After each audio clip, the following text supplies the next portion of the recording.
मुख्यमंत्री नायब सिंह सैनी ने कहा, प्रधानमंत्री नरेंद्र मोदी के नेतृत्व में चल रही केंद्र सरकार द्वारा हाल ही में पेश किया गया बजट केवल वित्तीय दस्तावेज नहीं है, बल्कि ये उस भारत की तस्वीर पेश करता है जो आत्मनिर्भर है, प्रतिस्पर्धी है और सामाजिक रूप से संवेदनशील भी।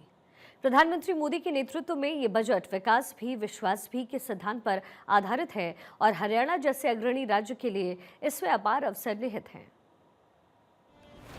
मुख्यमंत्री नायब सिंह सैनी ने पत्रकारों से बातचीत करते हुए केंद्रीय बजट 2026 और 27 की भावना, दिशा और उसके महत्वपूर्ण पहलुओं पर अपनी बात रखते हुए केंद्र सरकार के बजट का हरियाणा पर पड़ने वाले प्रत्यक्ष प्रभावों को भी बताया। उन्होंने कहा कि ये बजट उस भारत की सोच को दर्शाता है जहां विकास का मतलब केवल बड़े शहर नहीं बल्कि गाँव, किसान, महिला, युवा और श्रमिक भी हैं। मुख्यमंत्री ने कहा कि पेश किए गए बजट में देश की अर्थव्यवस्था को गति देने के लिए सार्वजनिक पूंजीगत व्यय को लगभग 12,20,000 करोड़ रुपए तक बढ़ाया गया है। ये निवेश सड़कों, रेल, शहरी अवसंरचना, औद्योगिक कॉरिडोर और लॉजिस्टिक्स को मजबूत करेगा। इसका सीधा लाभ हरियाणा को मिलेगा क्योंकि हमारा राज्य दिल्ली एनसीआर, औद्योगिक गलियारों और राष्ट्रीय राजमार्गों का केंद्र है। केंद्र सरकार हमारे युवाओं को देश की सबसे बड़ी पूंजी मानती है। युवा कौशल, विकास व शिक्षा के क्षेत्र में इस बजट में 1,39,000 करोड़ रुपए का प्रावधान किया गया है युवाओं के लिए, जिसमें को युवा कौशल विकास, शिक्षा, इस क्षेत्र के अंदर 1,39,000 करोड़ रुपए का प्रावधान किया गया है। मुख्यमंत्री ने कहा कि स्टार्टअप और उद्यमिता के लिए भी 7,500 करोड़ रुपए के प्रावधान से हरियाणा का स्टार्टअप इकोसिस्टम और मजबूत होगा। इससे प्रदेश में नवाचार को बढ़ावा मिलेगा और हमारा युवा रोजगार मांगने वाला नहीं बल्कि रोजगार देने वाला बनेगा। उन्होंने कहा कि आज हरियाणा भारत में स्टार्टअप की संख्या में चौथे बड़े राज्य के रूप में उभर रहा है। प्रदेश सरकार स्टार्टअप्स को प्रोत्साहित करने के लिए 2,000 करोड़ रुपए का फंड ऑफ फंड्स स्थापित करवाने जा रही है। अधिक खुशी की बात यह है कि लगभग 50% स्टार्टअप्स महिलाएं चला रही है।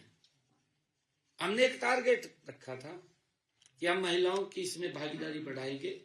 मुझे खुशी है आज इस बात की कि आज 50% स्टार्टअप्स हमारी महिलाएं चला रही हैं। हमने अगले चरण में स्टार्टअप्स में महिलाओं की भागीदारी बढ़ाकर इसको 60% तक करने का लक्ष्य भी रखा है। मुख्यमंत्री ने कहा कि शिक्षा से रोजगार और उद्यमिता को जोड़ने के लिए उच्च स्तरीय स्थायी समिति का गठन किया गया है। डिजिटल और क्रिएटिव अर्थव्यवस्था को बढ़ावा देने के लिए देश भर के 15,000 माध्यमिक विद्यालयों और 500 महाविद्यालयों में एवीजीसी कंटेंट क्रिएटर लैब से स्थापित की जाएंगी। साथियों, खेलों के क्षेत्र में खेलो इंडिया मिशन को एकीकृत प्रतिभा विकास मार्ग के रूप में विकसित किया जा रहा है। साथियों, इसमें वैज्ञानिक प्रशिक्षण, आधुनिक खेल अवसंरचना और तकनीकी का समावेश होगा।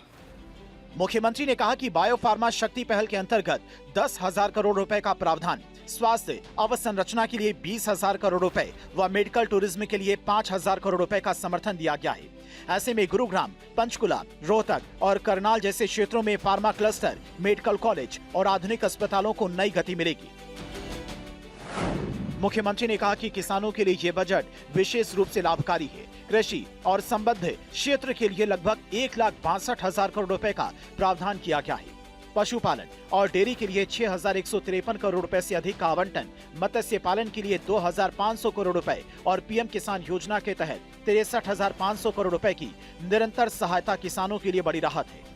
भारत विस्तार योजना से हमारे किसान डिजिटल एआई आधारित कृषि प्लेटफॉर्म से सीधे जुड़ सकेंगे और साथियों, उन्हें मौसम की जानकारी हो, मिट्टी के परीक्षण की बात हो कि खेत में क्या डालना क्या नहीं डालना है, बाजार की सटीक जानकारी उन तक पहुंचेगी और इसमें बेहतर निर्णय वो कर सकेंगे, क्योंकि जब उनके पास जानकारी होगी मेरे किसान के पास, तो निर्णय भी कर सकेंगे कि अब मौसम कैसा है।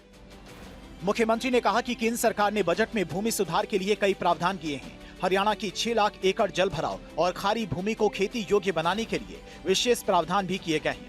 इससे राज्य के हजारों किसानों को लाभ होगा और कृषि उत्पादन बढ़ेगा। इस अवसर पर सूचना, लोक संपर्क, भाषा एवं संस्कृति विभाग के महानिदेशक KM पांडुरंग, मुख्य प्रवक्ता जवाहर यादव, मुख्यमंत्री के मीडिया सचिव प्रवीण आत्रेय भी मौजूद थे। चंडीगढ़ से डॉक्टर थानेश्वर शर्मा की रिपोर्ट, भारत 24।